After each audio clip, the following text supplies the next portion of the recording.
नमस्कार, आप देख रहे हैं वीके न्यूज और मैं हूं आपके साथ मयंक गौर। ज्ञानवापी मामले में कोर्ट का एक फैसला आजकल खासी सुर्खियों में है। देश भर में सनातनियों के लिए ये एक अहम विषय बना हुआ है, वहीं मुस्लिम पक्ष के लिए भी ये एक बड़ा ही चुनौतीपूर्ण विषय बनकर सामने आया है। क्यों? दरअसल ज्ञानवापी मामले में जब कोर्ट ने ज्ञानवापी के व्यास तहखाने में पूजा करने की अनुमति दी, तो उसी शाम को, उसी रात में, आधी रात से ही ज्ञानवापी का जो व्यास तहखाना था और साथ ही साथ जो पूरा ज्ञानवापी परिसर था, वो वैदिक मंत्रोच्चार और साथ ही साथ हर हर महादेव के नारों से गुंजायमान हो उठा।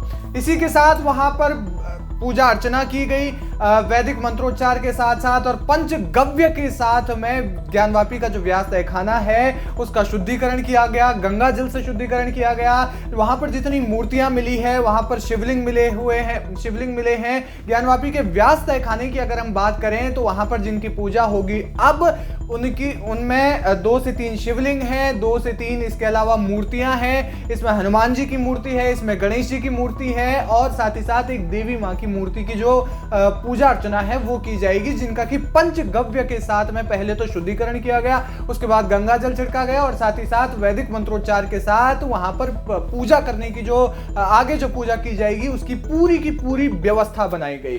अब आपको बता दें कि ज्ञानवापी में जो पूजा करने की, जो ज्ञानवापी के व्यास तहखाने में जो पूजा करने की जो व्यवस्था है उसकी पूरी तैयारी हो चुकी है। 5 वक्त की वहां पर जो है वो पूजा की जाएगी, आरती की जाएगी। क्या होंगे वो जो क्या इसकी आगे जो है पूरी व्यवस्था है, वो व्यवस्था हम आपको बताएंगे, लेकिन उससे पहले जरा इसके कुछ अहम बिंदुओं पर नजर डाल लेते हैं। क्या अहम बिंदु है? दरअसल ज्ञानवापी सर्वे के बाद जब कोर्ट का फैसला आया और उसके बाद व्यास तहखाने में पूजा अर्चना शुरू की गई, तो जैसा कि हमने आपको बताया कि ज्ञानवापी का जो व्यास तहखाना है वो हर हर महादेव के नारों के साथ और साथ ही साथ धार्मिक जो कई नारे हैं उनके साथ गुंजायमान हो उठा।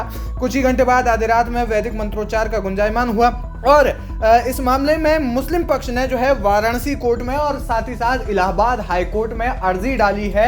अर्जी ये कि हिंदू पक्ष को वहां पर पूजा अर्चना करने की जो है अनुमति ना दी जाए, इसका विरोध किया है। इसके अलावा काशी विश्वनाथ मंदिर के जो न्यास मंडल और आचार्य वेदव्यास पीठ मंदिर के जो मुख्य पुजारी हैं आचार्य शैलेंद्र पाठक, उनको इसमें एक पक्षकार हैं और साथ ही साथ ज्ञानवापी का जो अब मंदिर परिसर है, व्यास तहखाना, और साथ ही साथ उसका जो पूरा का पूरा जो एरिया है उसके आसपास में सुरक्षा को बढ़ा दिया गया है और संवेदनशील इलाकों में जो है पुलिस बल जो है वो फ्लैग मार्च निकाल रहा है। तो ये अपने आप में एक बहुत अहम बात है, क्योंकि वहां पर लग रहा है शायद सुरक्षा के लिहाज से ये बहुत अहम इस वक्त मामला बना हुआ है, क्योंकि ठीक उसके बगल में एक तो काशी विश्वनाथ मंदिर है।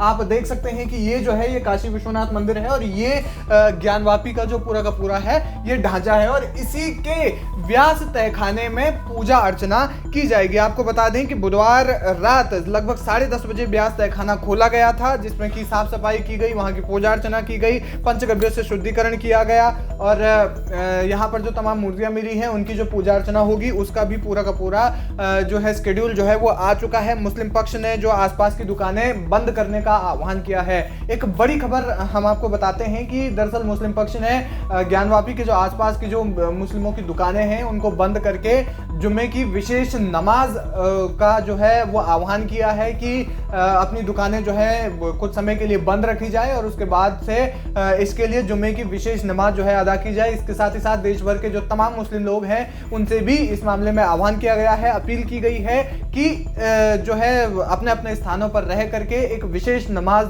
जो है वो अदा करें। और इसके अलावा आपको बता दें कि जो 5 आरती का जो समय है वो कौन कौन सा समय होगा, कौन कौन सी वो 5 आरतियां हैं। आप जानते हैं कि सनातन धर्म में 5 आरतियों का जो है नियम है और वो 5 आरतियां हैं। मंगला आरती जो कि सुबह सवेरे की जाती है ब्रह्म मुहूर्त के समय। उसके अलावा भोग आरती, जब भगवान को जो है भोग लगाया जाता है तो उसकी आरती की जाती है।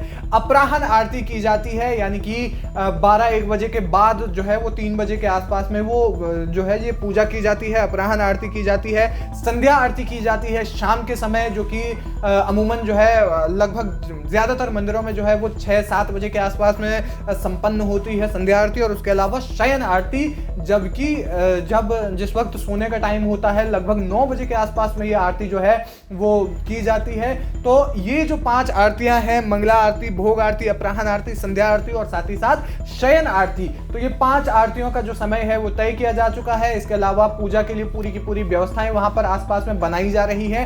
तो ये व्यवस्थाएं जो है वो बनाई गई है और साथ ही साथ सुरक्षा व्यवस्था को भी चाक चौबंद किया जाएगा। और एक और बात हम आपको बता दें कि श्रद्धालुओं के दर्शनार्थ भी ये जो तहखाना है वो जल्द ही शायद खुल सकता है। इसके बारे में अभी जो ज्यादा जानकारी, जैसे जैसे जानकारी आएगी वो हम आप तक पहुंचाते रहेंगे। लेकिन ये एक बहुत बड़ी खबर है। और साथ ही साथ जो है अब ज्ञानवापी के व्यास तहखाने में जो पूजा अर्चना है वो लगातार की जाएगी, पूरे विधि विधान के साथ 5 समय की जो पूजा है वो की जाएगी। तो ये है ज्ञानवापी का पूरा स्केड्यूल, जो कि व्यास तहखाने में जो है होगा। व्यास तहखाने में जो पूजा अर्चना है वो की जाएगी। फिलहाल ये जानकारी आपको कैसी लगी हमें कमेंट सेक्शन में जाकर जरूर बताएं, और हमें ये भी बताएं कि क्या आप दर्शन करने के लिए यहाँ जाना चाहेंगे या नहीं। वीके न्यूज, राष्ट्र के नाम।